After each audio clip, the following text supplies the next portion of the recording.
hard time waiting for that second chance, for a break that would make it okay. My name is Eileen Engelson Stearns. I've been teaching a total of 26 years. I've been here in Broken Arrow for 6 years. I teach English, 11 and 12, to students with learning disabilities. I also taught in Texas for 20 years. I've had 2 kidney transplants. I had a transplant in 1995. The initial cause was I had lupus. And lupus is an autoimmune disease that the body attacks itself. So I received a kidney from a young woman who died in an auto accident. And that kidney lasted for 15 years. It became very scarred and was no longer working. And that's why I needed another kidney transplant. I started dialysis last year in October and completed dialysis the day before our surgery. The dialysis was after school.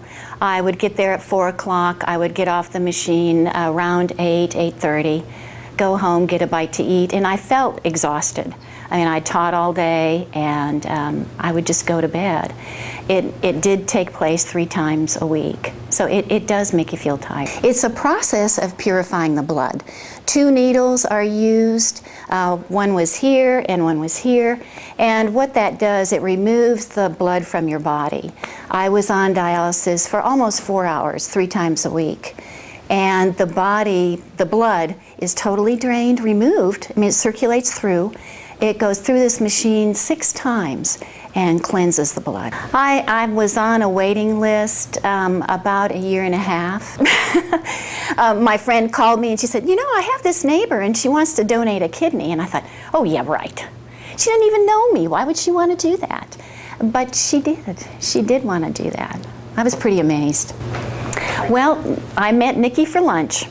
And the woman who introduced us, Angel, was there with us, and she was just wonderful right away. I just knew this was a special person. What can I say? She's more than a friend. She's like my spirit sister. I owe everything to Nikki. My life is back to normal. I'm eating chocolate and pizza and ice cream and able to travel. And I have so much more energy. It's just amazing how good I feel. There's always some reason to feel not good enough, and it's hard at the end. The surgery itself, I have a 10-inch incision, and it's in the front, and it just took time for that to heal. When I was in the hospital, the doctor totally knocked out my immune system, so my immune system would not attack Nikki's kidney, it being a foreign body. They began me on heavy-duty drugs for anti-rejection drugs, so my body wouldn't reject it. I needed to be home to build up my strength and slowly rebuild my immune system. I think my life expectancy now is just like anyone else's. You know, this kidney should last me.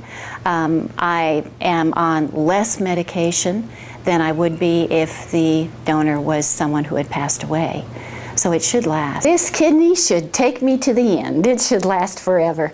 Having a living donor, the kidney will function much, much longer. I feel so good, and it's just such a gift. Every time I go to the bathroom, I have to think of Nikki, because she's the one who gave me that. I have the best husband in the world, and Nikki's my support system now too, and her wonderful daughter, Courtney. I have a lot of very, very good friends, and here at school, the staff has been wonderful. I just hope people will be aware of how important this is to be an organ donor, and how much it improves the quality of someone's life. My name is Nicole Wrinkle. I had just moved into an apartment complex and I was getting acquainted with my neighbors, and one of my neighbors told me of Eileen's story. She is actually a relative, sort of, by marriage. And after hearing her story, I asked what blood type she was, and I told her I would do it. I met Eileen in April. My first doctor's appointment was for if I was psychically sound, if sound of mind, to make this decision, for the doctors to decide. It was like a psychological evaluation.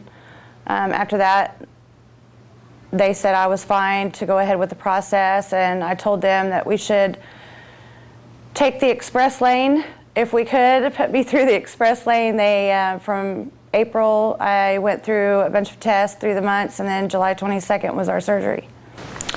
I went in surgery Thursday morning. I asked to be released Saturday morning. Everything was fine. They released me. The healing process, you're a little sore. The scarring is very minimal. My surgeon was an absolute genius. Probably 3 weeks at the most, and now I feel back 100%. I can't even, I don't even feel like I've ever had surgery, and I certainly don't miss anything. There are 2 vessels attached to one kidney.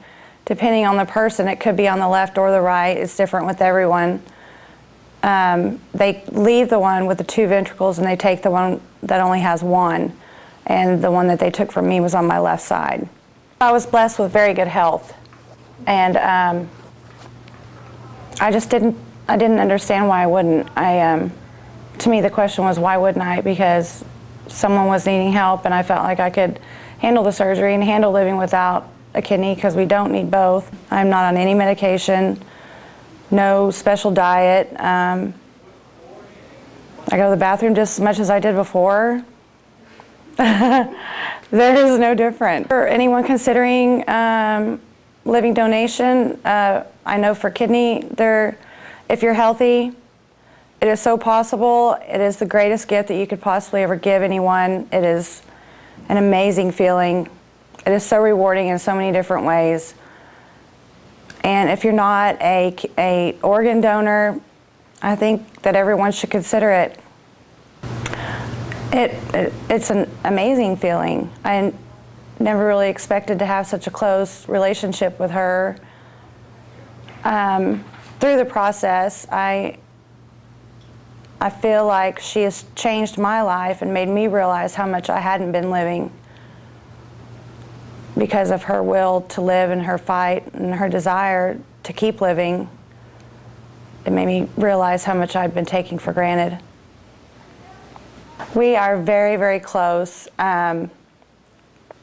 She is like a mother to me in a way, but in another way, she's like a sister. Like she said, a spirit sister. It's like we were meant to do this, and it was meant to happen. When I said that I would do it, I'd never been so sure of anything in my entire life. There was no doubt, and her and I will be friends for the rest of our lives.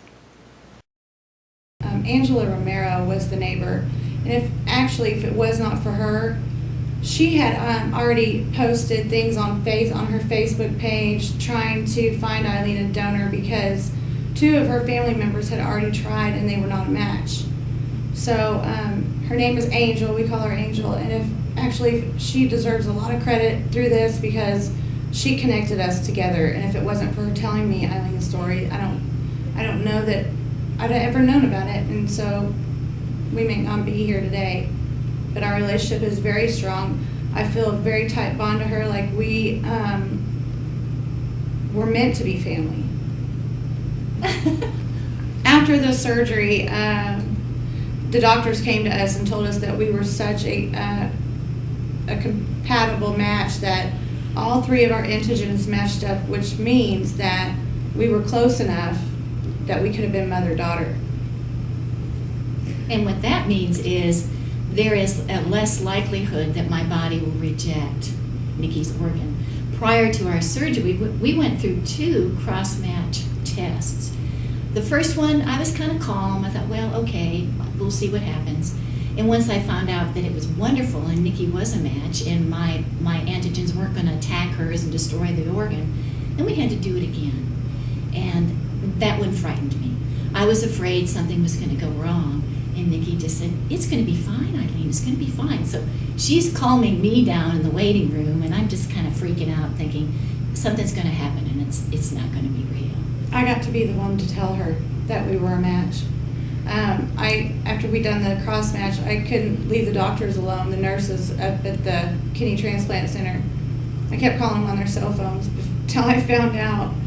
And then they told me and asked me if I wanted to tell her, and I got to tell her myself. You know, there isn't a moment that I don't think about Nikki. She is with me constantly. She raises my spirit. She fills me with love and makes me feel positive all the time. I mean, you can't have someone give you a new chance at life without feeling positive. Relationship now, how do I thank her for giving me back my life?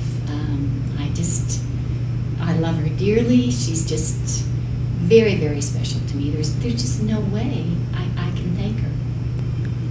Well, I just believe that organ donation is the most wonderful gift, and I encourage people to get involved and see what they can do for others. Like I said, Nikki has given me back my life, and I love her dearly, and I'll always be part of her life, and always her encouragement, and whatever she needs, I want to be there for her. And it's a benefit for both parties. It doesn't just have to be a family member that you consider donation for. There's nothing but positive that can come out of it. And if you're a healthy person, not diabetic or overweight or have heart problems or anything like that, and you are healthy, then I don't see why you wouldn't share that with someone. I need some distraction, oh beautiful release. Memories seep through my veins. Let me be